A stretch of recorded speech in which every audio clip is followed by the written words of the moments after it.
You're listening to a Weeby Geeks Network podcast. Another world, another time, in the age of wonder. There was once a dream. You could only whisper it. Anything more than a whisper, and it would vanish. A battle between good and evil. You don't know the power of the dark side. Where shall I find a new adversary so close to my own level? Try the local sewer. You know of the rebellion against the Empire? The Avengers, Earth's mightiest heroes. Peace means having a bigger stick than the other guy. One of these days, I'm gonna have a stick of my own. I'm Groot. Welcome to the Neverland Podcast. The podcast for lovers of Disney, Pixar, Marvel and Star Wars. I'm glad you're here to tell us these things. Please welcome your host, Jeremy. I thought he'd be taller. Yeah, I can fly. All it takes is faith and trust. Well, if it isn't the Star-Spangled Man with a plan, what is your plan today? Up to Neverland!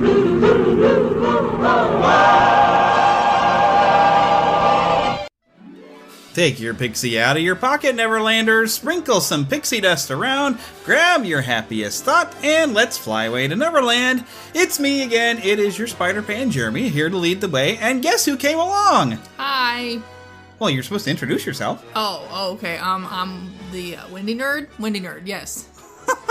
Heather, yes, she's back! You haven't co-hosted in a long time. I know, I've been lost in thesis land. Yeah, I've been lost in a lot of different work. Always either grading papers or a thesis, but you get to come along with me, yay! Because we're going to have some fun. We're going to talk some Beauty and the Beast memories, plus we went to go see the movie yesterday. Yep. So we'll be able to talk about that. Plus, did you know Pirates of the Caribbean hit its 50-year anniversary yesterday? You might have said something to me about that. I might have. But you've never gotten to write it, but that's okay. We're going to talk about it anyway. Okay. I have found some interesting facts about each that we'll go over. But of course, before we do that, we've got to have some fun news and information to share with everybody.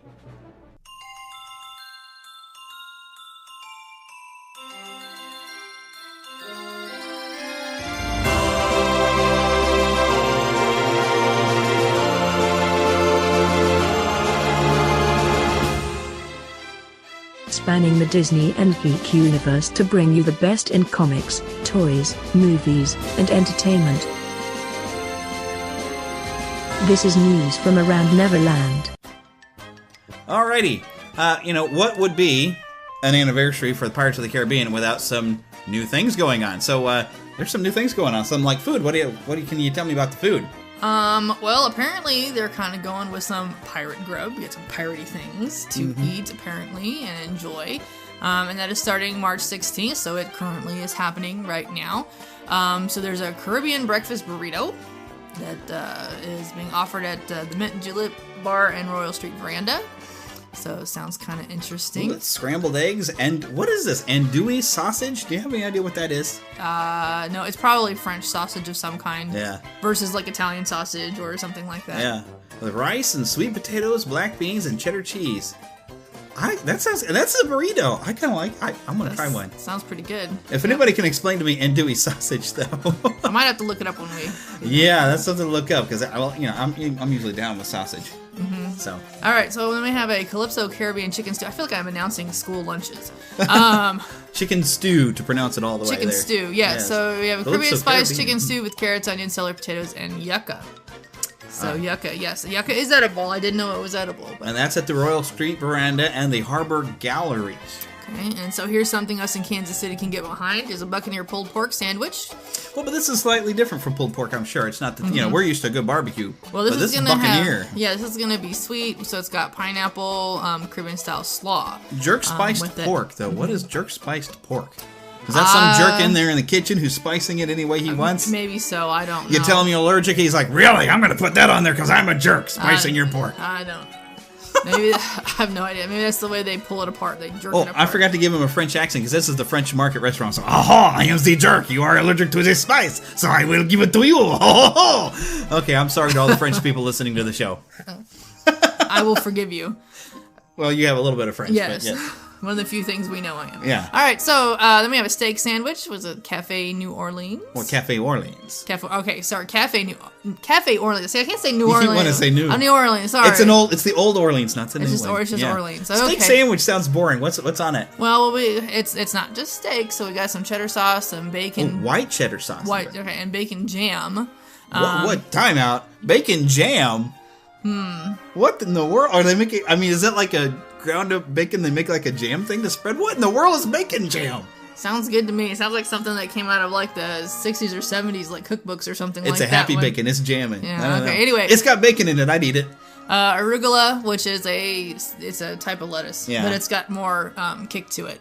And then cherry tomatoes. And you're in. There's cherry tomatoes. You love cherry tomatoes. Yeah, I love tomato. And then sweet potato waffle fries. So. Sweet. Oh, see, I'm not big on sweet potato fries. Sweet potato fries are awesome. I don't know what you're missing. Oh, I know what I'm missing. I've had some. I didn't like it. Don't know what you're missing. Oh, but there's a cheddar sauce, a white cheddar sauce. So maybe you get a little bit off the sandwich. You dip your waffle fries in it. Because I love waffle fries. It's the sweet potato. I don't know. You don't know what you're missing. Okay, and then, I know.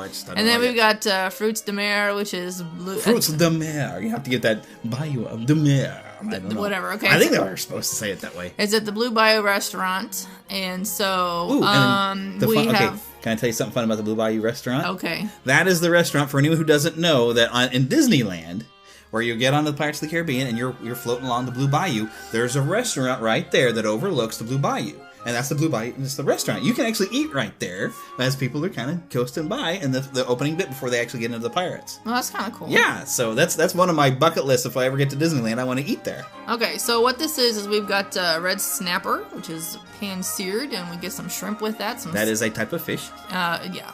And scallops, and so we got hush puppy, spicy shrimp sauce, and remoulade. Remoulade. You gotta love this France and Cajun cooking. I need to learn how to speak French, I guess. Yeah, but so, okay, I've never eaten scallop. Have you eaten a scallop before? Yeah, scallops are awesome. I've never eaten one. Sautéed shrimp though, it would be pretty good. I could go with that. Yeah, and this is mainly just, I guess, a dish of a lot of different things. It's kind of all together. Well, it's the bayou, so you've got a lot of like seafood type of stuff, yeah. And then your remoulade sauce, which is awesome. I love. I've never had that before either. There's a salad that look, you can get that's got remoulade sauce on it. Sweets shaped like Mickey. Okay, so are we shocked? Sweets shaped like Mickey? Don't say. Yeah, not terribly. Okay, so we have beignets. Lost Treasure beignets. Yes, because they're shimmering like gold. And they look they're like lemon Mickey flavored. Mouse cookies. So, lemon flavored. So they're lemon flavored. They shimmer like gold. Lemon flavored Mickey Mouse cookies. Mm-hmm. And this is the mint julep bar and at Cafe Orleans. Okay. So you get something that'll kind of wash down your big seafood dish that we were talking about. I forgot what it was called. Keep going. And if that's not sweets enough, we got golden churros. These are at any churro cart. Yeah. So there'll be some golden churros out there now, for you to enjoy. I don't know if there's... I mean, looking at the golden churro, I mean, I figure it's going to be like a regular churro with the cinnamon and all the goodness that you expect from a churro. But it's got like a golden sprinkle on there that I don't know. It's probably lemon, some type of lemon. Think? Or maybe they do like a lemon kind of churro? Sprinkles or something like that, yeah. If it's a lemon, I would eat that too. That sounds good. Mm-hmm. I probably shouldn't eat it, but I would. Yep. You're on vacation, calories don't count. Oh, look! More fun kind of stuff, even. And then there's a Jolly Roger... Jolly Roger Punch. That means if you meet somebody named Roger and he's too jolly, punch him. What? No, I'm kidding. So violent. So hey, they're pirates. We were supposed to fight pirates, right? Oh, okay, whatever. Yeah, anyway, so we got a bunch of tropical fruit juices mixed up in this thing. Oh yes, and so this is comes with a limited edition Stein of Pirates of the Caribbean. Pineapple, orange, and mango. That's just including. There's probably more because it says including. But oh my goodness, I want one of these. Oh, that sounds pretty good. Plus, you get a Stein. Yep. Because I like a good fruit. I mean, granted, the calories are going to be with all the different fruits. You're probably eating a whole bowl full of stuff. Like you said, you're on vacation. You can't count calories. Calories don't count when you're on vacation. So you can work it off when you get back. The Jolly Roger Punch is available to anybody named Roger. No, okay. It's in the French Market Restaurant, the Mint Julep Bar, the Harbor Gallery, and the Royal Street Veranda. But there's more than food. There is entertainment that started on Friday, because the official anniversary was actually the 18th here. There is... see, when you wander New Orleans Square snacking on pirate food, you can also take in amazing entertainment from the Bootstrappers and Lucky the Pirate, which I guess is kind of the standard stuff. The Bootstrappers, I've got to see some video of them. They are very, very fun. Sing a lot of good old sea shanties and pirate songs. and I have no idea. Lucky the Pirate. You know what would be funny to me? I have no idea what Lucky the Pirate is, but if he's going around and he's got like 2 peg legs and 2 hooks, like he's lost everything, both eyes may be covered in patches, like that'd be a joke of that. Yeah, you're Lucky the Pirate. That would be awesome. Well, he wouldn't want both eyes covered because then he couldn't see. Then he couldn't see. But you know what I mean. Yeah, that would be actually pretty funny to me. There's also going to be a lot of merchandise available around New Orleans Square. Yep. And there's even an online land and sea sweepstakes. Looks like you post your pirate-inspired photo to Twitter or Instagram with hashtag Pirates Life Sweepstakes, and you get a chance to win a trip for 4 to Walt Disney World, and a Disney Cruise Line trip to the Caribbean. We're on it. We need to come up with something good to take a picture of. I'm keeping a mark of this. We got to do this. Something pirate-inspired. I don't know how long we have until it's due, but I'm finding all this on Oh My Disney, so everybody go and check out. Here we go. It ends on April the 30th of 2017 at midnight that night. So make sure you get your entry in. Take a pirate-inspired photo and then hashtag it Pirates Life Sweepstake when you post it to Twitter or Instagram. We got to come up with something, because I totally would love to win that trip. Trip for 4, we'd have to take 2 people. Wouldn't it be fun to take your parents with you? Oh, but I don't know if luck has anything to do with it. I think you just need to take a really cool photo. Oh, hey, this is cool. I bet you haven't got to see these photos yet. Probably not. And I think I think somebody posted it to Skywalking to Neverland's forum group or something. I think that's where I first saw it, but then I started seeing pictures everywhere else. But you know they're building Star Wars Land. Yeah. Right? Yeah. There is a framework up for the AT-ATs, and it's clearly you can see like an outside edge, but they've got framework around it. Like when you're building a building, you build a framework around it, you're building a structure inside. Yeah. But it's clearly AT-ATs or AT-AT if someone's gonna be. It's an AT-AT. But they're AT-ATs. Yeah, they're AT-ATs. You people are of the dark side or something. You're wrong. So, but oh my gosh, that's exciting. That's really cool because like it's. I know it's a long way off, but just seeing little bits of it getting slowly built in. By the time it's built, we got to be able to go. We will be having money by then. And this was kind of neat. Josh Gad went over into the Magic Kingdom in Orlando and went to the Be Our Guest restaurant, which is another bucket list place I want to eat. Although I hear the food is very kind of French inspired, so you might not necessarily find something you like to eat. What's wrong with French? Well, not everything is really something that you're gonna. That's what I've heard. It's like some no people escargot for you. No.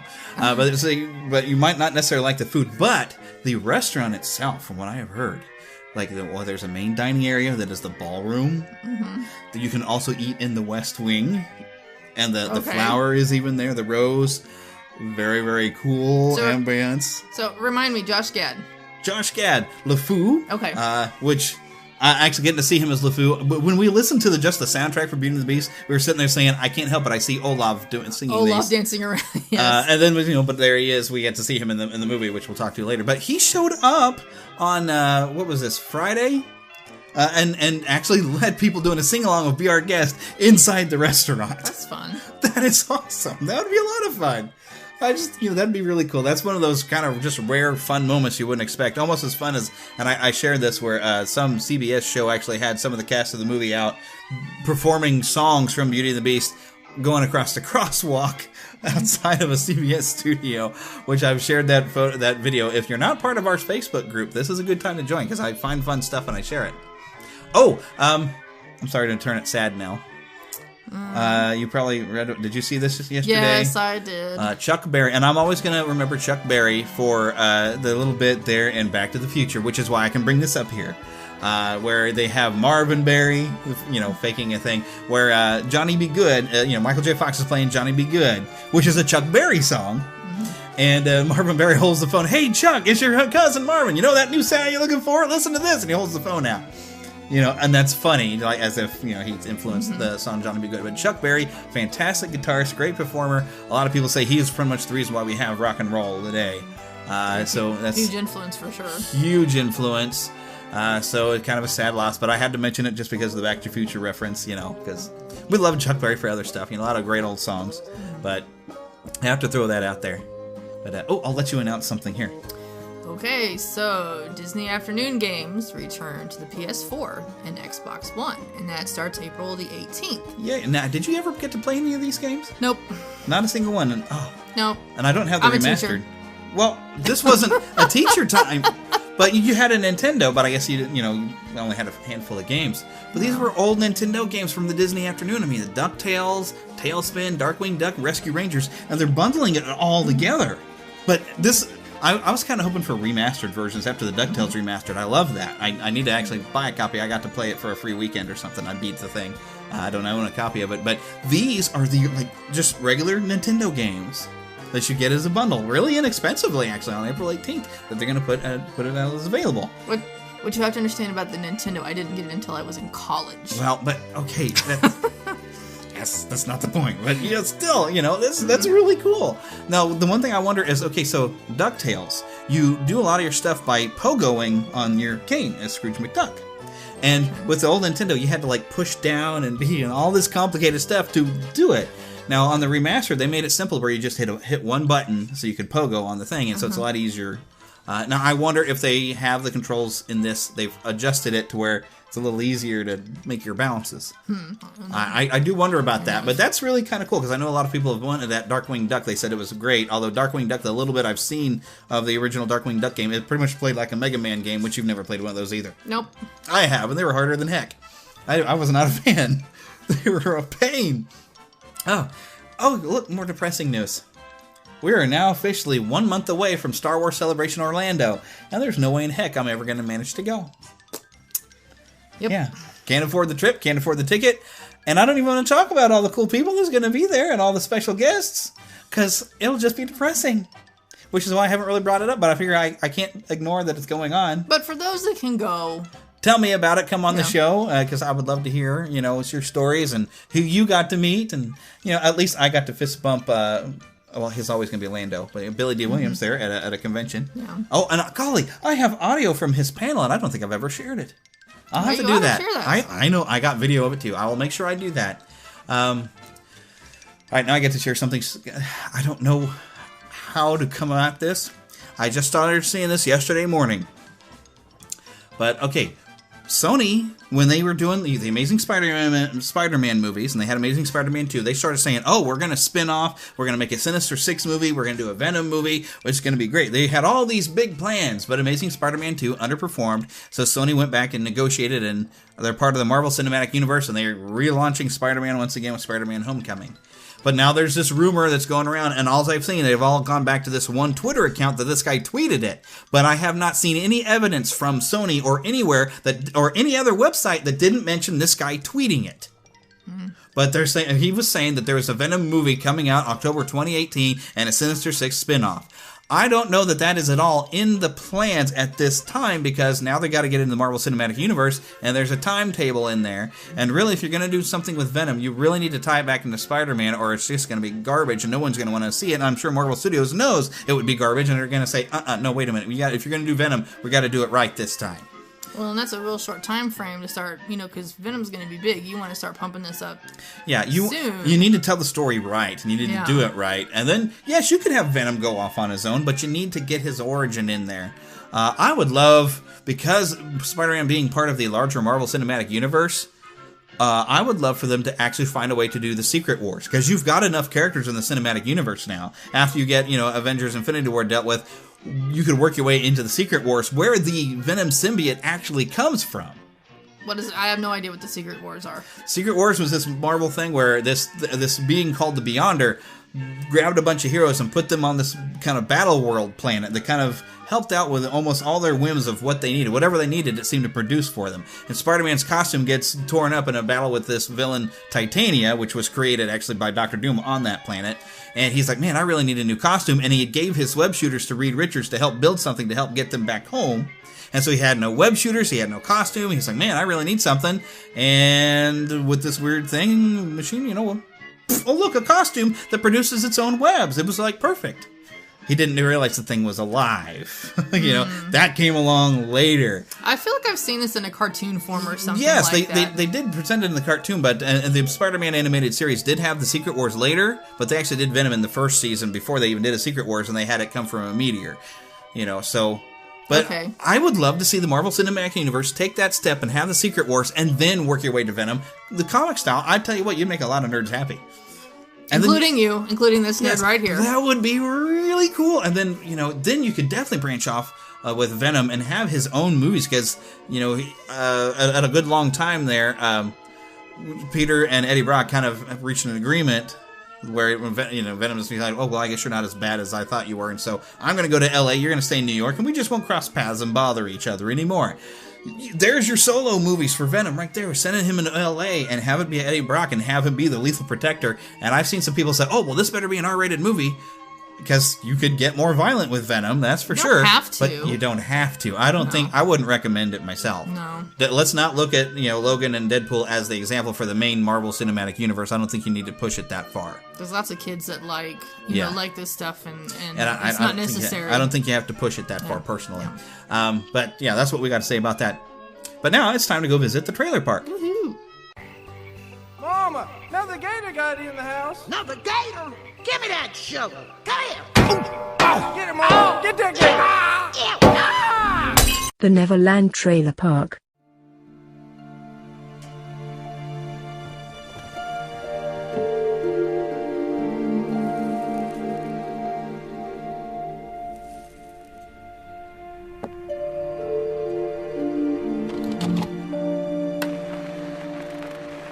I have to sing. I have to play. The music, it's not just in me. It is me. When life gets me down, I play my guitar. The rest of the world may follow the rules, but I must follow my heart. You know that feeling? Like there's a song in the air and it's playing just for you? A feeling so close you could reach out and touch it. I never knew I could want something so much, but it's true.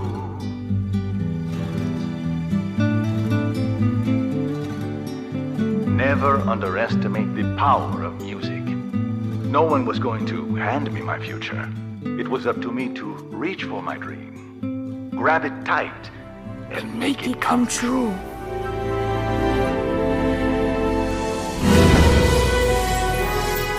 All right, who's in there? I'm sorry. What's going on? I'm just dreaming.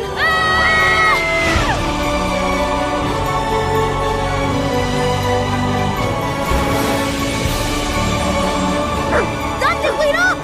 Dante! Dante! You gotta stay with me, boy. We don't know where we are. This isn't a dream then. You're all really out there.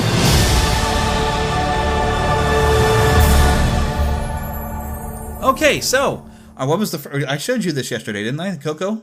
I think it was in front of Beauty and the Beast. Yes, it was. You are correct. Yes. What was your very first thought when you saw? Honestly, it reminded me of a couple of movies that have come out recently. Kubo, by chance? Kubo was one, but immediately with the whole Dia de Muerto, the Day of the Dead. Yeah. That's been Dios done. de los Muertos. Oh, yeah. Anyway, it's a complicated Spanish word. Anyway, so because we had the movie, The Book of the Dead, that came out. It hasn't been too long ago. Yeah. Where we kind of dove into that world. I think there was even another movie even themed around that about the same time. Not to mention there was that Tim Burton movie, The Corpse Bride, that a lot of the style of the world, Land of the World of the Dead, did almost seem to have that style without the flowery paintings on the skulls, but the shape of things kind of reminded me. I think that one's far enough away that I don't think that's going to come to mind. But yeah, it seems, we've seen a lot of movies like this now. I know Pixar's been working on this for a very long time, though. So that just kind of happens to be that way. But yeah, there's one point where, and I guess the lead character, maybe the little boy's name is Coco. I'm not sure what the name means. That might be his name.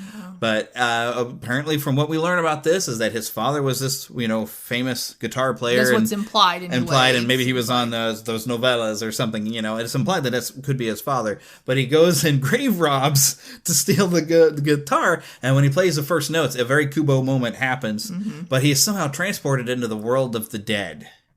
And that's all we know.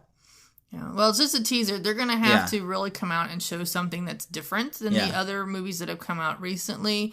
I think, in order for this one not to flop. Yeah, well, it's Pixar, so I don't think it's going to be a flop. Well, I mean, people are going to I'm going to go. See it. I'm probably going to love it. Because it's Pixar, but they're going to... I hope there's something more than just a teaser to get us interested. Yeah, well, yeah, generally Pixar, what they've done is they have a little teaser that has... It's nothing really that you're actually going to see in the movie sometimes. They did that for years. They have come up with a little teaser just to kind of get you interested, and then you get a full trailer later. Like Monsters Incorporated did that, and The Incredibles... course, I'm trying to think of more recently if I don't think they've had that practice so much of making a little self-contained teaser just to kind of introduce characters. So we've probably seen some footage that actually is in the film this time. But it makes me worried a little bit for them. Yeah, I don't know. It didn't get me as excited as I thought it would, other than the fact that it's another Pixar movie, and I just love Pixar. I love everything they do, pretty much. So they have that going for them, but it didn't really capture my imagination yet. But I want to see where this goes. I'll wait for a full trailer, which I'm sure is forthcoming, because Coco is due out this fall. But now I think it's time for a little movie review. There'll be spectacle, there'll be fantasy, there'll be daring do and stuff like you would never see. Be a movie. Yeah, we're gonna be a movie. Starring everybody and me. Boy, I wish I were you people seeing this for the first time. Kermit, I got a great picture of the chicken. Oh, good. So as you said, we went to a 3 o'clock showing yesterday of Beauty and the Beast, where we saw the Coco trailer. And we got to be careful. Most people, I think, saw this because I saw everybody saying what they thought about it all over Facebook yesterday. But that doesn't mean everybody has seen it. We have a couple of friends that were planning to go maybe later today. I went in, I set my expectations very low because I love the original so much that every time I heard that they changed something, I was like, no, don't change it. It's like the perfect movie. Please don't change it too much. I kind of get that way. I'm like, so I said, I'm going to set my expectations really low. Let them impress me. So, and I kind of was the same way. I was kind of concerned by some of the things that I had heard early, people's impressions of the movie and things like that. So I was just kind of like, well, I mean, it's not the original. They're redoing, they're changing some things. So I want to go in really liking this movie, but at the same time, it's going to be different. So I'm not gonna hope for the magic that came, when I was a kid and we saw, Beauty and the Beast for the first time. Yeah. Or even the book, even the story that I loved from even my childhood. Yeah.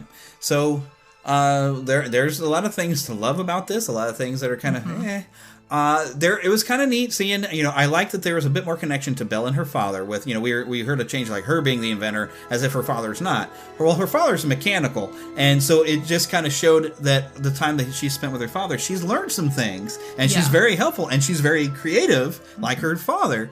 And, there's something I thought was a little unnecessary. I liked the fact that she developed a little washing machine barrel. I found it very unnecessary that the villagers get so mad that she stops and sees a little girl there and she's, decides, well, while I'm washing stuff, this, hey, let me show you a book and maybe teach you how to read. I don't see why the villagers would be so mad about that. And that's so mad that they take her washing thing and dump all her laundry out. That seemed a bit ridiculous to me.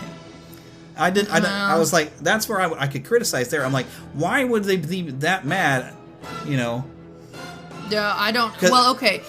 One of the things that this was the schoolmaster. Okay, so you had. And I did notice that they had all boys at the school. So there is a point to be made that the boys get educated, but the girls do not.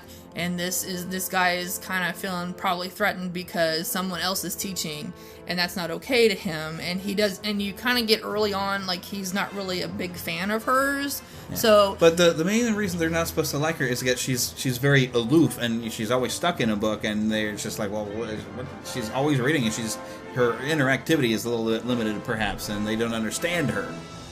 But I don't understand that level of anger that she's sitting there with a little girl. She's not harming the little girl. She's not doing no harm or nothing. And she's, Maybe they were trying to pull in a little bit more reality of that time period. Okay, this is a fairy tale. You don't need reality. Seriously. I know, honey, but that may be what they're trying to do. And plus, with some of the backstory that I don't want to spoil it, but there's another historical nod that pulls they did use a little bit of history later. That it does help explain some, and that's one of the nice changes. I think some of the backstory stuff that they added a little bit. Yeah, I liked that was a good change. Yeah, so given some more backstory story of so we learned a little bit about Belle's mother. We learned about how the prince really had his behavior before he was turned into a beast, and we get to see a little bit of that. He's even less likable at the beginning before he starts to change, which is actually one of my criticisms. I felt he would, when he's starting to kind of change and look at the world a little differently, thanks to Belle, he might have apologized for his behavior a little bit, because he was worse than in the animated. Yeah, they did, well, and that's the one thing with the animated, he was just a bad prince, and like nobody really explained. He was just a spoiled yeah, they with temper problems. Didn't really explain beyond his temper, but this one really. He was very snooty and spoiled. And one point, he's upset that because I don't want to spoil anything, but let's just say it's not his idea to let Belle stay over in the East Wing. And when he finds out that we're thinking that she could be the one, he's like, she's a commoner. What are you thinking? That's where you're like, ooh, you're nasty. But it's things like that, which I like, making him worse, so you can see a transformation. But it is a gradual transformation when they kind of bond and you see him slowly change. But I just felt as part of the change, he should look on his past misdeeds a little bit and want forgiveness for like, wow, I understand now. I was really rotten, and I just felt he owed her an apology. No, there wasn't an apology in there. You're right, and I mean that would have been nice to have done. However, there was a moment where they added an extra line kind of in when the whole scene of him saving Belle from the wolves, and she thanks him for saving her life, and he says, "Well, thank you for not leaving me to die." Yeah, and in that, like, I'm not worth really saving, but you came back. Well, it is a little bit of the I know I was horrible, and you had every right to probably just leave me because you probably hated me, but you didn't. Yeah. And that is also another nice thing how they bond. That scene actually comes later. It doesn't come right after she's pulled him in. She's treating his wounds, because some of the lines are directly lifted from the original movie of like, oh hey, that hurt and stuff, and well, it wouldn't hurt as much. But there isn't a thank you that happens right then. So I was like, oh, this should be the beginning of the bonding. But they take some time with Beast has to heal, and she continues to nurse him, and as you start to see the change when she comes in to take care of him, and he smiles like. Hey, I appreciate you doing this. It's like it's suddenly now it meant something to him. So I was like, there it is. And then we get, I don't want to spoil anything, but we don't have an illiterate Beast. This took more of the perspective. He's a prince. He talks about his expensive education, and that's how he has this giant library.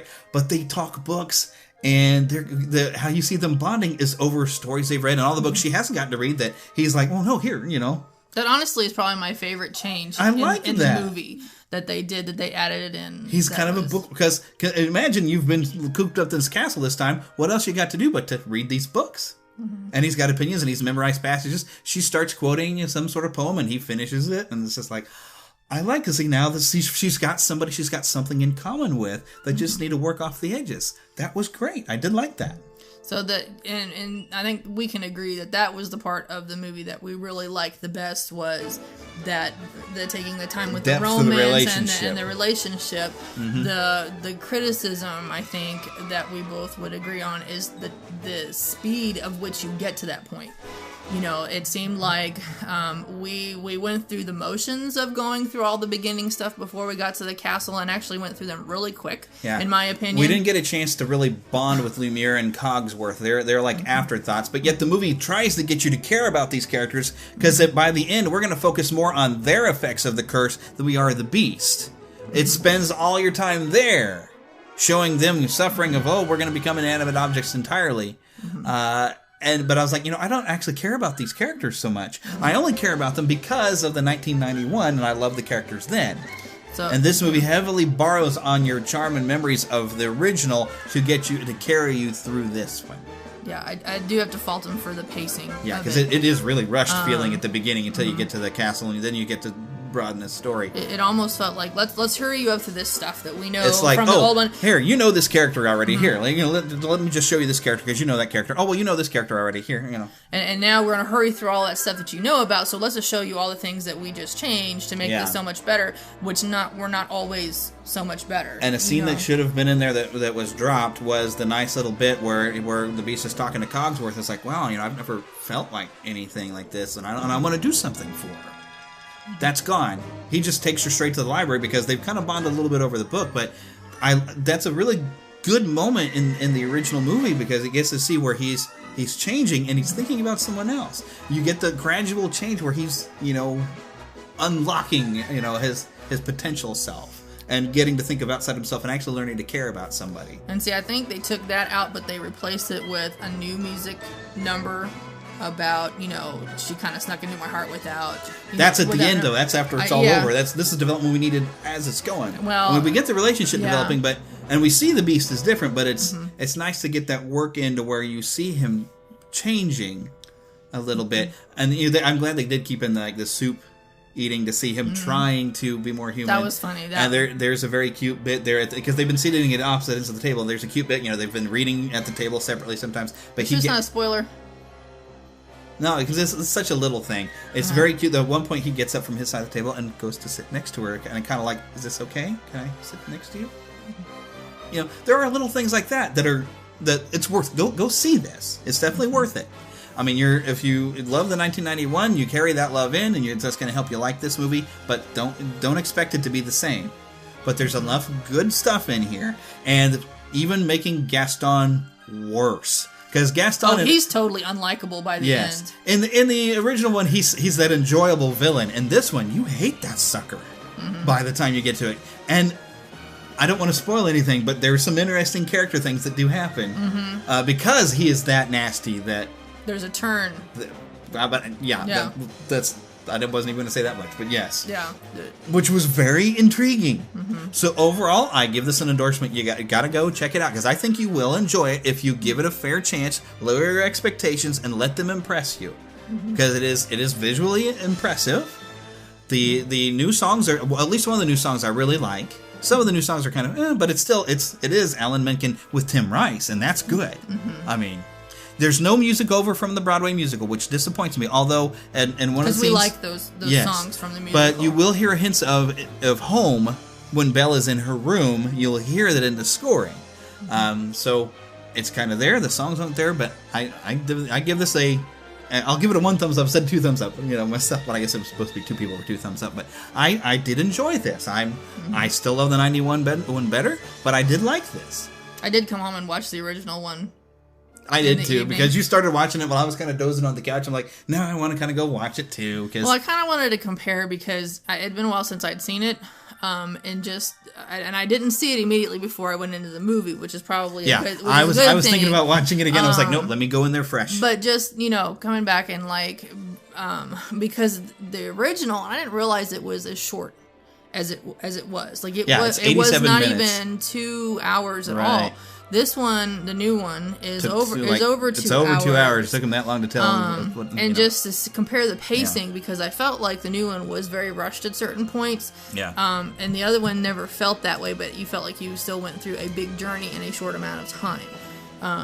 So that's why I went back and rewatched it. Yeah. But we need to keep moving here with the show because I want to take a ride here on Pirates of the Caribbean.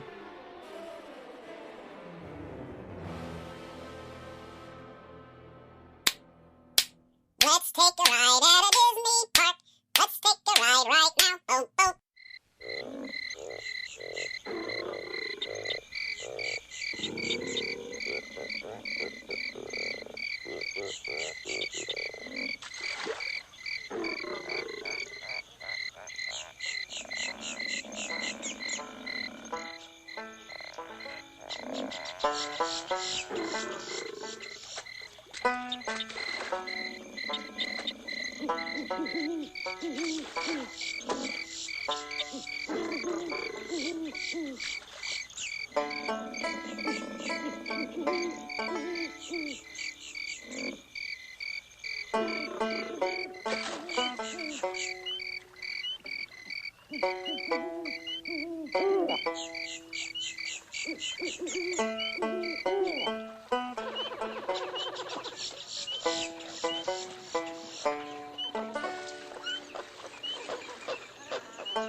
Avast there.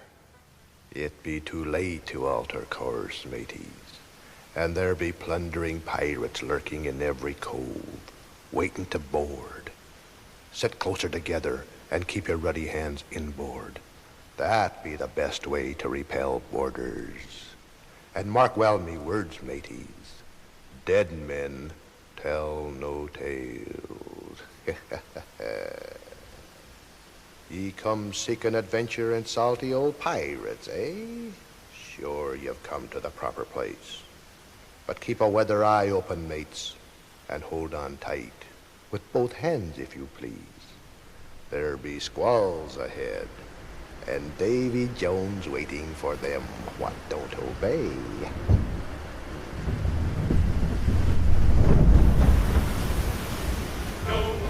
Yo-ho, a pirate's life for me. We pillage, we plunder, we rifle and loot. Drink up, me hearties, yo-ho. We kidnap and ravage and don't give a hoot. Drink up, me hearties, yo-ho. Yo-ho, yo-ho, a pirate's life for me. We extort, we pilfer, we filch and sack. Drink up, me hearties, yo-ho. Maraud and embezzle and even hijack. Drink up, me hearties, yo-ho. Yo-ho, yo-ho, a pirate's life for me. We kindle and char, inflame and ignite. Drink up, me hearties, yo-ho. We burn up the city, we're really a fright. Drink up, me hearties, yo-ho. We're rascals, scoundrels, villains, and knaves. Drink up, me hearties, yo-ho. We're devils and black sheep, really bad eggs. Drink up, me hearties, yo-ho. Yo-ho, yo-ho, a pirate's life for me. We're beggars and flaggers, and ne'er do well dance. Drink up, me hearties, yo-ho. I've been written up by our moms and men. Dead men tell now tale.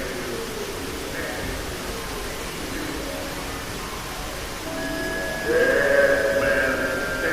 now Dead men tell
No fear have ye of evil curses, says you. Ah. Properly warned ye be, says I.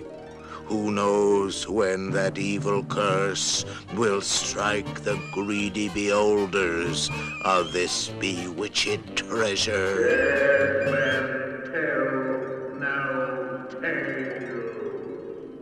Perhaps ye knows too much. Ye've seen the cursed treasure. Ye know where it be hidden. Now proceed at your own risk. These be the last friendly words you'll hear.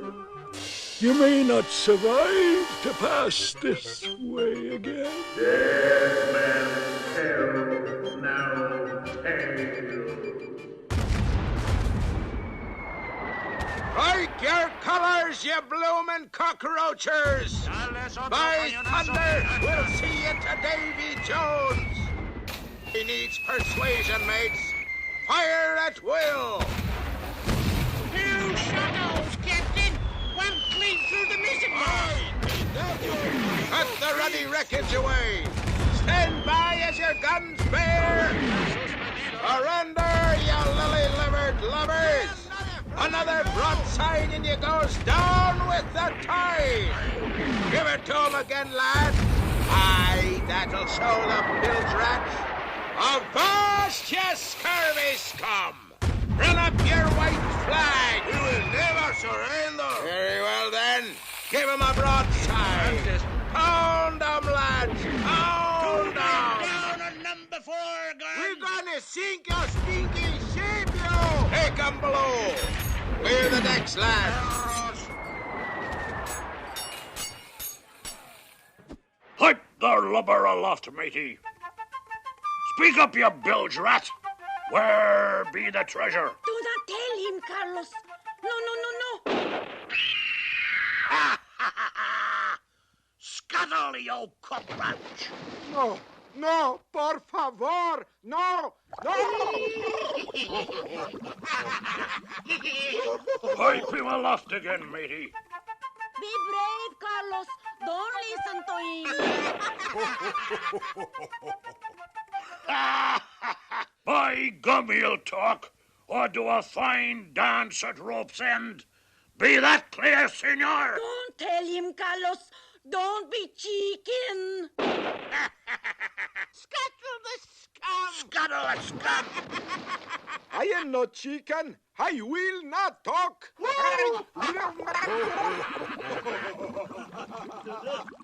Weigh anchor now, you swabbies. What be I offered for this winsome wench? Stout-hearted and corn-fed Be a stouter by the pound? Shift your cargo, dearie. Show 'em your larboard side. We watch the ready. Belay there, you forecastle swab. We watch the ready! Avast there! And now, you bilge rats, do I hear 6? Who makes it 6? 6 it be. 6 bottles of rum. I'm not sponging for rum. It be gold I'm after. Strike your colors, you brazen wench. No need to expose your superstructure. Hurry up, boy. Come on now. We watch the ready! We watch the ready! Quiet, just... Oh, shiver me soul. It's dead wore out, I be. Might too fast these lock-footed wenches be for the likes of an old swag-bellied pirate such as I. Now, where be that fascinating little old treasure, eh? Heave to, mateys. Say, have you set your eyes on a bewitching maiden in your travels? Oh, she be a lively lassie, she were.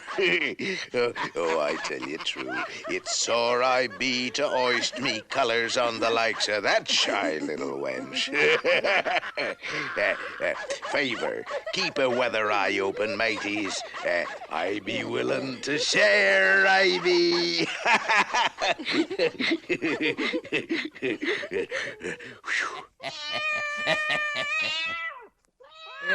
Kitty. Have a little old tot of rum with old Bill, eh? Come on now, be a nice little pussycat. Oh, you be a feisty one, you be. Yo, ho, a pirate's life for me. We pillage, we plunder, we rifle and loot. Drink up, me hearty yo-ho. We kidnap and ravage and don't give a hoot. Drink up, me hearty yo-ho. Yo-ho, a pirate's life for me. We extort and pilfer and filch and sack. Drink up, me hearties, yo-ho. Me rod and embezzle and even hijack. Drink up, me hearties, yo-ho. Yo-ho, yo-ho, a pirate's life for me. We kindle and char and flame and ignite. Drink up, me hearties, yo-ho. We burn up the city, we're really a fright. Drink up, me hearties, yo-ho. We're rascals, scoundrels, villains, and knaves. Drink up, me hearties, yo-ho. We're devils and black sheep, really bad eggs. Drink up, me hearties, yo-ho. Yo-ho, yo-ho, a pirate's life for me.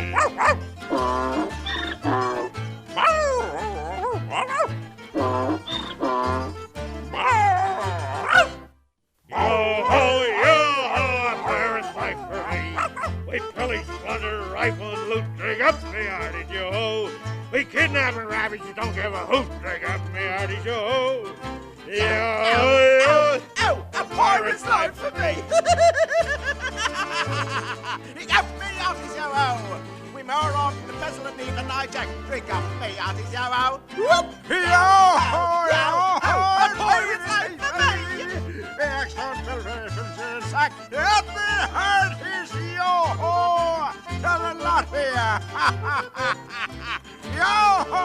Yo-ho! A pirate's life for me! The candle and char and lonely night. Drink up me, hearties, yo-ho! Yo-ho, pirate's life for me. Beggars and fighters learn to will cast drink. Excuse me. But we're love bear. Mommies and dads, drink up my hearties, yo-ho. Yo-ho, yo-ho, pirate's life for me. Phillies, thunder, rifle, drink up my hearties, yo-ho. Kidnap and ravage and don't give a hoot. Ah, boy. Yo-ho, yo-ho, pirate's life for me. Oh, boy.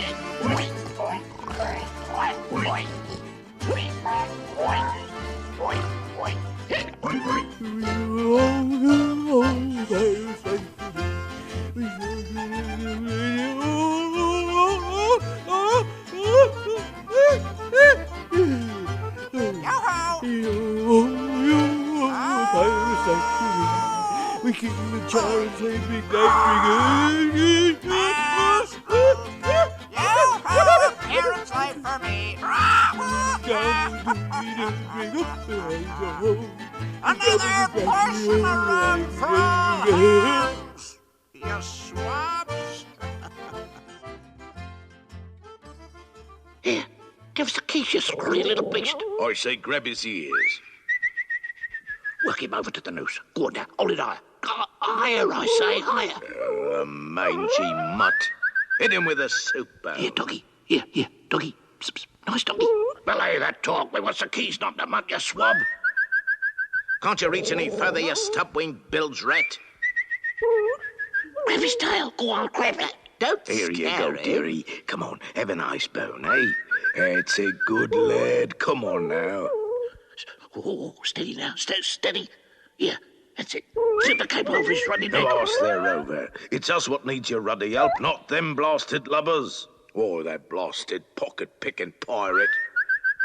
Bring old Bill them nice keys. Blasted black-hearted cur. Here you be, Spot. How's about a nice juicy bone? Over here, Spot, over here. Now, easy, boy.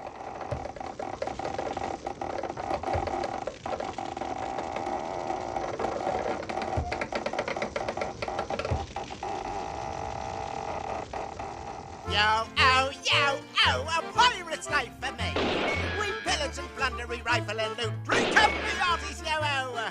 We kidnap and ravage and don't give a loot. Drink up me hearties, yo-ho. Ow! Yo-ho, a pirate's life for me. Up me hearties, yo-ho. Come and lot here. Yo-ho, pirate's life for me. Kindle and char and flame burn up a city, really a fright. Drink up me hearty, yo. Rascals, scoundrels, villains, and knaves. Drink up me hearty, yo. Devils and black sheep are really bad eggs. Yo-ho, pirate's life for me. Beggars and fighters never do well kind of drink. But we're love bear. Mommies and dads drink up me hearty, yo.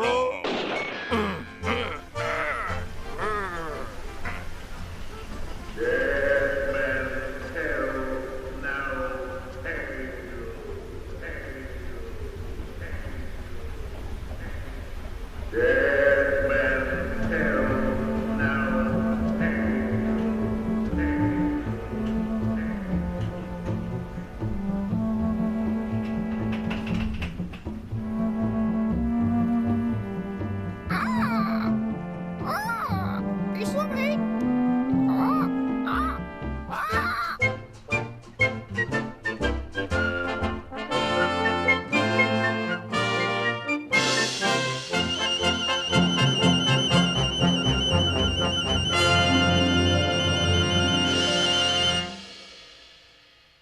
Alrighty, now. This is going to be fun. This should be fun. 10 things, because of 50 years of Pirates of the Caribbean. 10 things you probably, maybe, didn't know about Pirates of the Caribbean. Okay. Of the ride. All right, lay it on me. Number 1, it was actually the first ride that Walt Disney himself personally oversaw. In fact, it opened in March, then he died in December in 1966. Do you mean it was the last? It said this was his last attraction that he actually looked over. You said first, but it's last. No, it's the first item of 10. First item, I gotcha. But it's the last ride. Oh, okay, gotcha. Yeah, so it's the last thing that Walt Disney had his hands on. Okay. Now, the ride was really great in Disneyland, and when they were building Orlando, they did not have plans to build it because Walt had thought, well, they are in the Caribbean, they don't really want this, there's part of it. Mm-hmm. But it turns out, yes, they really wanted one, and so you get like a shortened version over in Orlando, which is still very cool. But compared to what I've seen of the one in Disneyland, I'm like, wow, they got the lesser end of the stick. There's so much more in Disneyland, and I'm really eager to go and check it out. Florida's got a lot of other things, though, too.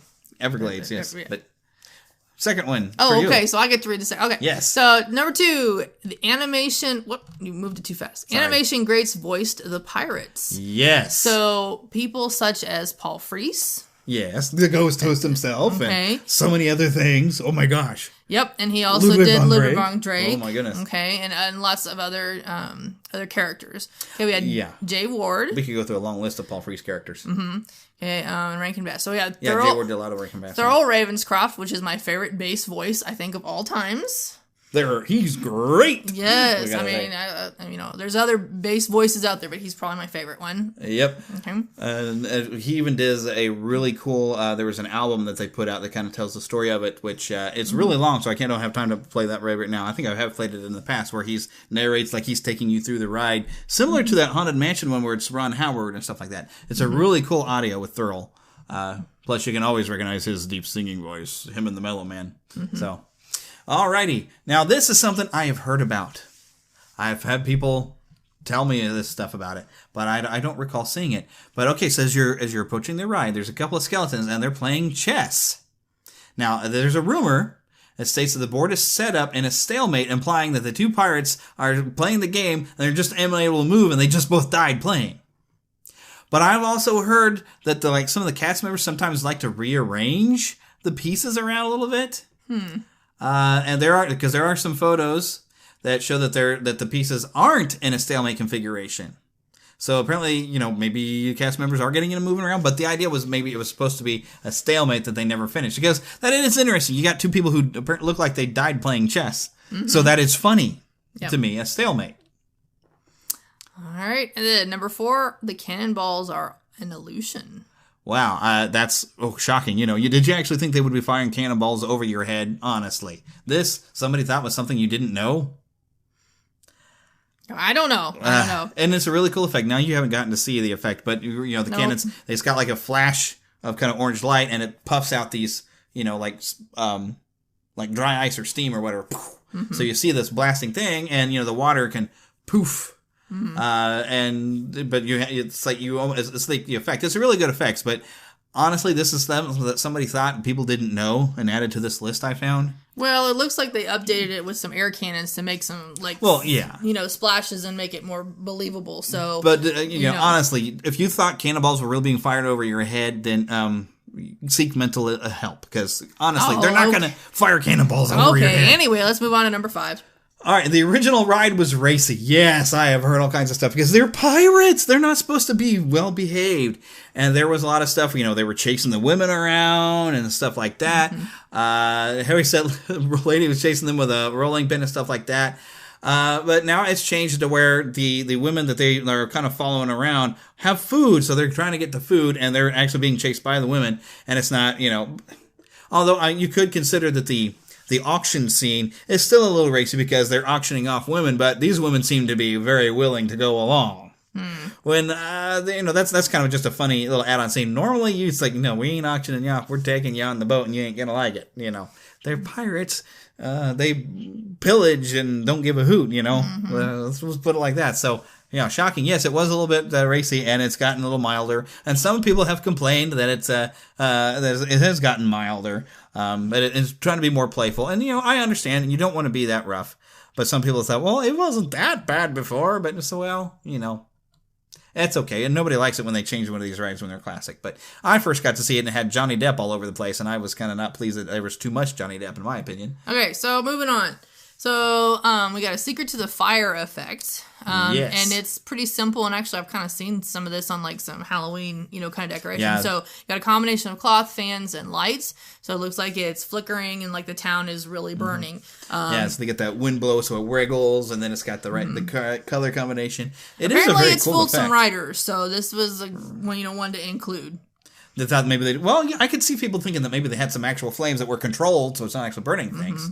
But it's really cool, and it's very similar actually to the effect in the Haunted Mansion where they have a little specter you can tell it's kind of painted on a cloth if you really look, but they're blowing some air so it kind of wiggles in this one particular scene. It's really a neat effect, and yeah, you've seen some of the stuff around Halloween. They are really cool. Alrighty, so one of the most memorable parts of Pirates of the Caribbean is, of course, its theme song. Which some people say it's as catchy as It's a Small World, but far less likely to drive you crazy. That's what's funny. But this actually was composed by George Bruns, who actually co-wrote the Ballad of Davy Crockett. Which is also catchy. Yes. Lyrics are by Francis Xavier Atencio, better known as X Atencio, who also wrote the original script for the ride. And he's also the voice of the skull there, to saying, keep your weather eye open and keep your hands on board and, stuff like that. He's also the voice in that. But he also wrote the lyrics for the Haunted Mansion. I mean, X Atencio, and I think he was one of the ones that he had never thought of writing, if I remember what I've heard. He's one of those people that Walt told him, hey, you know what? Do this. I know you've never done it before, but I believe you can. Walt was really good at that, of finding hidden talents that people didn't realize they had. But, the lyrics are really cool for Yo-Ho and for the Haunted Mansion.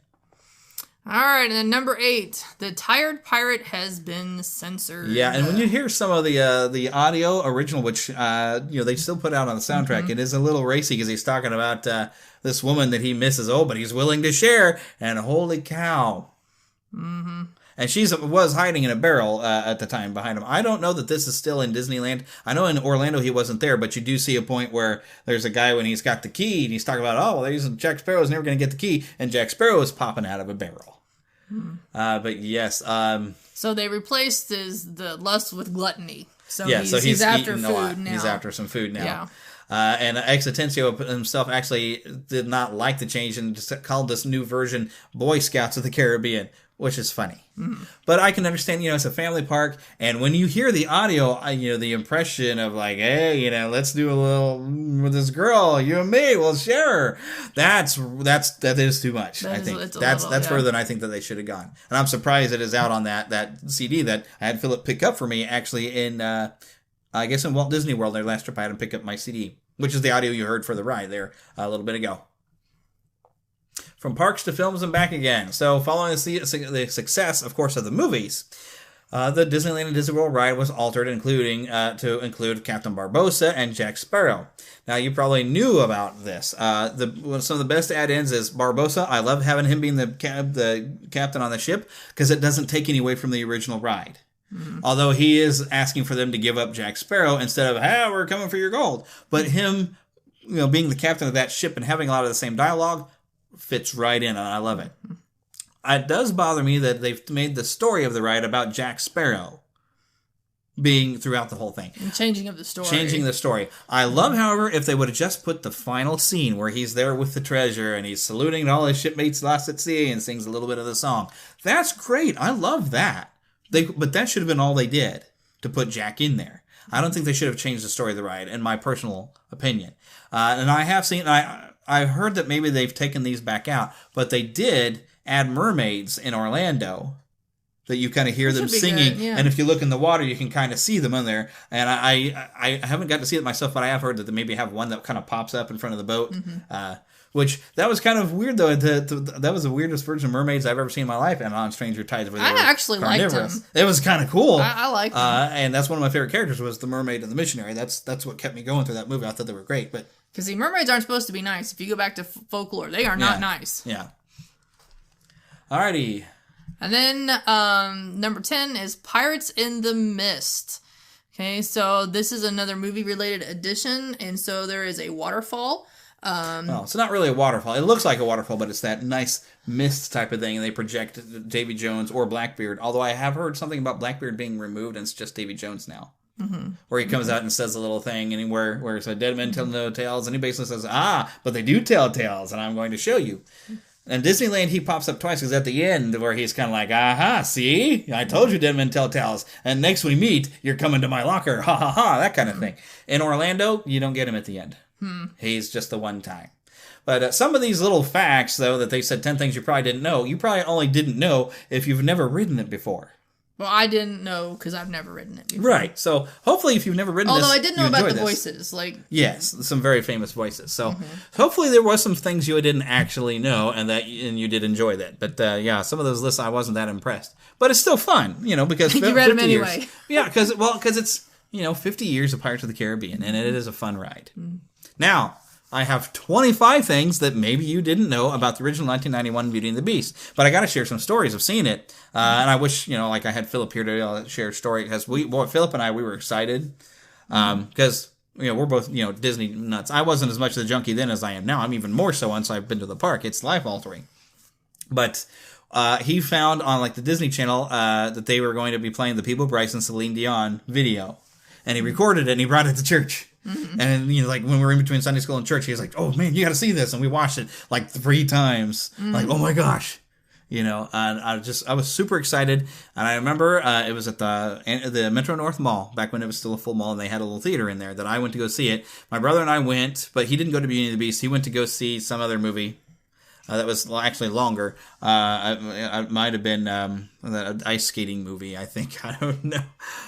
I know at one point he went to Tombstone when the rest of the family went somewhere else, and I saw Tombstone later, which is a great movie. But anyway, so I went. That's when I first saw it. It was the opening night of it, and I remember it was the weather was kind of clear. It was it's November, late November, but when we got out there, and I was just blown away.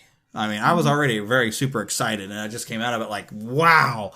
And I go outside, and it's just covered in snow, which seemed appropriate because there's a lot of snow in that movie. Mm-hmm. So. But I just remember being completely blown away. And then the following year when it came out for Christmas, I had a really big Christmas thing where my parents got me that on VHS. And there was a lot of Batman stuff, too, because the Batman Returns had just come out that summer. So they got me a lot of Batman and Beauty and the Beast the entire Christmas. And I about wore that videotape out. I just adore that movie. So, and then, we went together. We weren't married, I guess, at the time when they had the anniversary, and they went and screened it at an IMAX, and we saw it on the full-size IMAX screen, that was movie theater. Date. That was a date. Yep. And I remember the main thing that I remember about that is when Gaston, when you see him fall away, you can actually see him just poof disappear when it's on when the screen's blown up. Yeah, it was so huge. So and then I thought it was funny. I was trying not to laugh, but Gaston just disappears. And it was nice having a Human Again put back in, which by this time I was familiar with the song because as soon as I heard about the Broadway musical and I saw in the Disney store a cassette tape of the musical version, I had to get it. It was great, and I loved all the new edition songs. Unfortunately, songs are in the live-action movie. Not even Human Again, but, it's okay. That's a whole other story. It's still worth seeing. But, yeah, so that's my major memories. When did you first see it?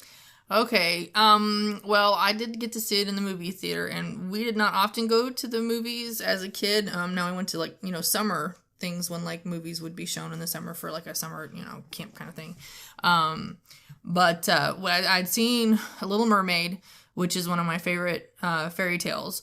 And then my other favorite fairy tale, which probably is more of my favorite, is Beauty and the Beast. And so, I remember seeing the commercials on TV and being, really excited about it. And so I did see it in the movie theater, and I didn't have the build-up like, you had with yours, but I was, glad to be able to go and see it. And so I enjoyed it. It's honestly, Belle is my princess. If everybody has, a Disney princess, she is mine. And identified with her a lot, being kind of the bookworm that I am and all that kind of stuff. So, love Beauty and the Beast, and we went to the Starlight. There's another thing we went to. We got to see the Broadway. I think that's the first time I saw the Broadway musical. We saw it at Starlight. Mm-hmm. We saw a homeschool group that had done it. Actually did a better job of Starlight. It was impressive. Yes, it was a really good job. I've also seen a mediocre job done by our Gladstone Theater thing when they do the free theater in the park and it's free. Mm-hmm. I was not impressed with their version. Well, anyway. But I was with some people that had never seen it before and they really enjoyed it. Mm-hmm. But I was like, I've seen it done better by a homeschool group. But it's still always fun to see. It's still a good show. So, it's my, like I said, it's one of my favorite fairy tales, honestly, of what I have seen. But we do have 25 facts. And we're going to have to move quickly because I think we're running out of time. I'm sure we are. All right, so fact number 1. Beauty and the Beast was more than 50 years in the making because it was one of the first fairy tales that Walt Disney had tried to adapt after his first successful feature, which is 1937, Snow White and the Seven Dwarfs. But as in a lot of different things, they wanted to even do the Ice Queen, which later became Frozen, and they couldn't find an angle on it that would be successful. Number 2, before the Disney cartoon, the most famous version of Beauty and the Beast was a 1946 live-action film by Jean Cocteau. Cocteau, I think. Whatever. From this classic French film, the Disney version would borrow the ideas of a rival suitor for Belle and household objects coming to life in the Beast Castle. I would like to see it. I've heard so much about it. A lot of people have told me it's good. Love to see it. Well, starting in 1987, the Disney storyboard artist spent 2 years working on a version of the tale, only to have Disney studio chief Jeffrey Katzenberg scrap their work and start from scratch. The new directive, make a movie like Disney's recent success, The Little Mermaid, a Broadway-style musical with a strong heroine. And of course, to that end, Katzenberg enlisted the Mermaid songwriting team of Alan Menken and Howard Ashman. Good move. Ashman was dying of AIDS at the time and couldn't travel far, so much of the story's development took place at a residence inn in Fishkill, New York, which is not far from where the lyricist lived. Now, and I've heard from some performers when you watch the special features, like Paige O'Hara, Howard Ashman was there, and nobody knew he was dying. They kept it pretty quiet. Screenwriter Linda Wolverton, which I think they should have given her a credit in the live action because they really did try to borrow a lot from her. But she landed the job despite having written only a few scripts for Disney cartoon series Chip and Dale Rescue Rangers. That would be a heck of an endorsement to me. I loved Rescue Rangers. But she made a good point of making Belle an unusual Disney heroine because she wasn't a princess, which at that time, was kind of unusual. She liked books, she was independent, and had absolutely no interest in marrying Gaston because, he's the most handsome and eligible man. But that's, of course, just following story. I wouldn't say that's like this surprise. But of course she had no interest. That's, yeah. All right. And then Katzenberg also hired relative neophytes, Kirk Wise and Gary Trousdale, to direct their... Trousdale. Gary Trousdale. To direct it.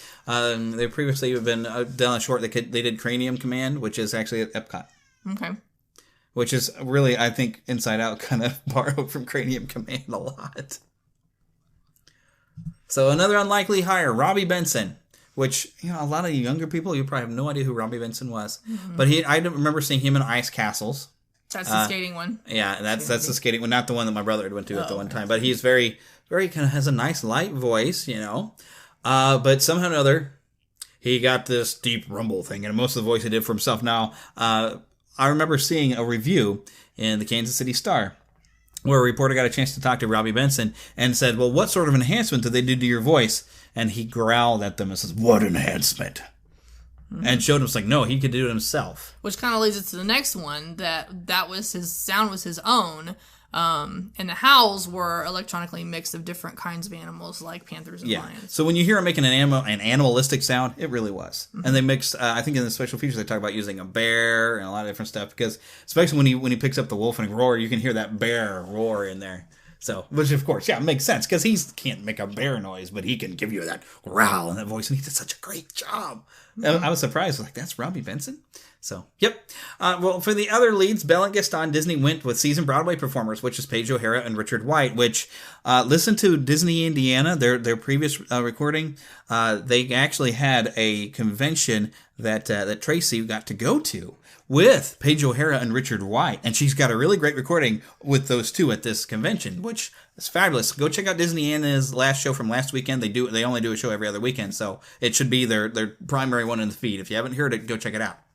And so they also had some other movie veterans and TV characters that had been on Broadway as well, such as Jerry Orbach, which is Lumiere, Angela Lansbury as Mrs. Potts, and David Ogden Steers, which was Cogsworth. Also the narrator at the beginning. He did an excellent job. All right, as Chip, the teacup, who is Mrs. Potts' son, Bradley Michael Pierce, initially had just one line of dialogue, but the boys so impressed the filmmakers that they expanded his part and cut out the role of a mute music box. I didn't know that. That's very cool. It was a good change, though. Yeah. Okay. And years before Toy Story, Beauty marked one of Disney's first collaborations with Pixar. And I do remember the computer animation being one of the things that were advertised for this. So this was kind of the first time where they had be able to have a 360-degree ballroom scene and have all of these, the software manipulating some of the scenes. It seems like nothing now, but at the time that was mind blowing, and it's still impressive for a stage. I still love that. Yes, it still looks good. You can't tell that it's a computer, and some of the well, you can tell it's not hand drawn. Yeah, some of the earlier things really filling with computers, you could tell that it was a computer. Yeah. Howard Ashman was 40 when he died in March of 1991, 8 months before the release of the completed film, which he never got to see, which is very sad. He'd also been at work with Alan Menken on some lyrics for the next Disney feature, Aladdin, which Tim Rice came along to finish out Aladdin, which is why I was excited about that, of Tim Rice coming along to help out with, he helped out with both the Broadway musical and with the live-action film. That's just great getting him back with Alan Menken. And so the release in November of 1991, the film was an instant success. And Frank Rich, the New York Times, who's a powerful theater critic, asserted that it was a much better musical than anything he'd seen on Broadway that year. Wow. That's big. That was really, and it was actually the third highest grossing movie of 1991 after Terminator 2, Judgment Day, and Robin Hood and Prince of Thieves. That's awesome. Mm-hmm. Of course, I didn't see Terminator 2 in the theater, but I did see Robin Hood, Prince of Thieves in the theater. Beauty and the Beast, I probably would have went twice, given I had the cash flow. Mm-hmm. All right, Beauty became the first animated film ever to be nominated for the Academy Award for Best Picture. And it was also the last. And, Up actually got a nod for Best Picture? I don't recall that, because they created Best Animated Feature specifically because of that, because the Academy didn't really want to give it to an animated feature, because it's kind of like with Tron. They thought Tron, with all of its effects, it was like, quote-unquote, cheating. They never gave credit for something just remarkable, and it should have won Best Picture, and I'm still mad about it to this day that they gave it to Silence of the Lambs, which I will admit, Silence of the Lambs is great for what it is. I'm just not a fan of that type of movie, I'm honestly. not a fan of that type of movie either. But Beauty and the Beast, I was pulling for it, and I was just... okay. But Beauty and the Beast, Beauty did win 2 Oscars for its musical score and Best Original Song for the title tune. This is one of the few times I actually would watch the Oscars. I remember they had the cast come out to perform Belle. And they had a little village thing out there, and Paige O'Hara came out, and all the voices that came out and played their roles and performed the song, all on stage. It was awesome. I loved it. Then, so the Celine Dion, Peabo Bryson version of the song, which was heard over the end credits, actually became a top 10 hit single in the US and the UK, and was really the beginning of taking a major song and having some pop stars come and record it and release it on the radio. That kind of carried on for a good long time, and they still do it today. We got 3 songs actually on this soundtrack. Okay, so when the film was released to Chinese language markets, the Beast speaking and singing voices were dubbed by Jackie Chan. Awesome! Which is cool. Yeah. That is, I dig it. I kind of want to see it just for that. Yeah. I wouldn't know what they were... Well, I would like know Jackie Chan. I would know what they're saying because I'm so familiar with the movie. Mm-hmm. But I would just want to hear Jackie Chan being the Beast. I want to hear him growl, So you can imagine the Beast doing kung fu, and doing that fast. That'd be awesome. Okay, well, inspired by Frank Rich's comment, which we mentioned earlier, Disney developed Beauty, of course, in the first of many Broadway musicals based on animated features. It opened in 1994, ran for 5,464 performances, making it the 8th longest running show in Broadway history. And after 13 years, unfortunately, Disney closed the show in 2007, only because it didn't want Beauty stealing the thunder of its new princess theme musical, The Little Mermaid, which so far I've not heard that many good reviews. Although it's going to be at Starlight this year, I kind of want to go just to see it. Although Scott and Tracy of Disney Indiana were not that impressed with the touring version, so maybe I'll sit this one out. Although it's not my absolute favorite Disney movie, but it is still my favorite Disney princess. Because Ariel's the first one of the princesses that actually made me laugh. So I do like her. It's just fun when she can't talk. The personality comes out that they did with the animation is great. And I love that. So. Okay, it has nothing to do with my thing for redheads, but maybe it does. Yeah, you have a thing for redheads. You're just in denial about it. All right, the film spinoff included 2 straight-to-video midquels, so sequels that takes place amid the original events. So Belle's Enchanted Christmas and Belle's Magical World are those two spin-offs. And then there's some other in the live action TV series, Sing Me a Story with Belle, and as well as 6 video games. Which I don't know how they squeeze it in, because it's hard to understand the time frame of how long everything takes place in that movie. They seem to have fixed that a little bit with the live action. You kind of get a bit more idea of some time passing. Yeah, and the original, it doesn't seem like there's really a lot of time. We got to move this thing along. Yeah, the pedals are dropping. Those extra straight-to-video things were I didn't bother watching because they were just that push-along kind of thing. So I wasn't really that concerned with it. All right, now as we've already mentioned, in 2002, IMAX actually had a re-release with The Human Again, which actually had been deleted from the original film, which is great because, Jerry Orbach had passed away at that time, so I'm glad that they had the original recordings of the song, and, the scene, I guess, had been animated, but they just didn't finish it up because they decided not to use it. I am not sure why they didn't use it, because it is a great song. The only criticism I kind of had of when it was put back in is it almost makes the castle seem more cleaned up because they took all the time to clean up the castle, and I like the transformation of the evil-looking dark castle becoming the nice light one when the enchantment is lifted. And I think they dealt with it actually nicely in the live-action movie. I don't think this would be much of a spoiler, but you can see half the castle is dilapidated, dark, and scary on the west side, and then the east side of it is still nice, but you get the idea that every time a petal falls, part of the castle is crumbling. So it's like this progressive from west to east, the castle's coming apart. So I like how they dealt with that in the live-action movie, and I can now think of it that way with the animated one, that while half the castle is still looking okay, as the castle is slowly falling to ruin to be restored by magic later. Okay. So, back to this one. Wolverton went on to co-write Disney's... Wolverton, went on to co-write Disney's The Lion King and Mulan. She wrote the studio's huge 2010 blockbuster version of Alice in Wonderland, which I liked, even though you didn't. Which, it's lame. I liked it. It made a lot of money because people went to it, but I think it really shows a lot that the Looking Glass bombed. Because people were not that impressed. People rushed out, oh, look, a live-action Alice in Wonderland. And then... I actually like the Through the Looking Glass a little better. I know. You're alone. Mostly. Okay, then I'll be alone. I like Alice and all of her adventures. Yeah, I prefer the animated. I love it. Well, I like the animated, the live too. action, I was a letdown. Anyways, Wise and Trousdale went on to work on such Disney features as The Lion King, The Hunchback of Notre Dame, very underrated, but I love that one, and Atlantis: The Last Empire, which I saw once, I barely remember. But there's a lot of people consider that to be very underrated as well. I think you've watched it a bit more recently, haven't you? Yeah, I think I did. Because it was on Netflix. Yeah. So, yep. I still say you look like the one guy in Hunchback of Notre Dame. Who? The guy who's like whatever, the head of the gypsies that has the dark hair. Yeah. I got that all the time because I used to be that skinny. Yes, I know exactly what you mean. Yes, I had the exact same hair for a while and the little goatee back when I was about the age that when that movie came out. I did look exactly like that. Yes, believe me, I heard it a lot. Oh, I still love you.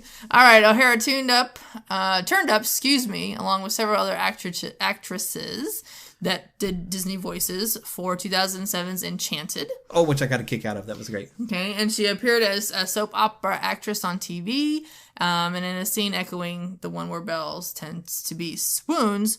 And, of course, her character's name was Angela, an apparent reference to Angela Lansbury, who was also in pretty cool. Beauty and the Beast. But yeah, I almost would want to see a video where somebody keeps a princess count of all of them that managed to show up, because I wouldn't have recognized all of them that showed up in Enchanted. But in the wake of the success in September of the 3D re-release of The Lion King, Beauty and the Beast will be re-released in 3D in theaters on January 13th. How old is this article? This was back in 2011. Do you recall Beauty and the Beast being released in 3D? I don't think it happened. I don't think so. Yeah, so that last fact I should have thrown out. I should have read this over and thrown that one out because I don't believe it happened. Edit. Yeah, well, because if it would have, which this live action is available in 3D, but if this had been re-released in theaters in 3D, I would have went just to go watch it again on a big screen. To tell you the truth. But those are some fun facts that I found, at least an interesting article online with some great memories of Beauty and the Beast. But with that, we're really out of time. Thank you for listening to the Neverland Podcast. We invite you back next week for more fun and adventure. Until then, remember to keep a pixie in your pocket. It's that young at heart, positive attitude that you can share with others. And remember to visit our website at neverlandpodcast.com. There you can find links to our news page, our shop, our contact page, where you can easily send an email to podcast@neverlandpodcast.com. You can also find our Neverlanders page, where you can find out how to become an official Lost Boy or Pixie, because girls are too clever to get lost. Become a real Neverlander. Please feel free to leave us a voicemail at 816-226-6492. And be sure to follow us on Twitter at NeverlandPcast. And like our Neverland Podcast fan page on Facebook. We also have a group on Facebook for you to join. We also appreciate your support to keep the Neverland Podcast up and running. Visit patreon.com/Neverland Podcast to donate to keeping the pixie dust alive. Copyright content featured on the Neverland Podcast is copyright of their respective creators and used under fair use license. All original content is copyright of Blue Band Productions, and a very special thanks to Yeehaw Bob Jackson at yeehawbob.com for our new ending music. God bless! Hello, everybody. This is Yeehaw Bob Jackson. Neverland Podcast, we love you. Neverland Podcast, we love you. Neverland Podcast, it's true. Neverland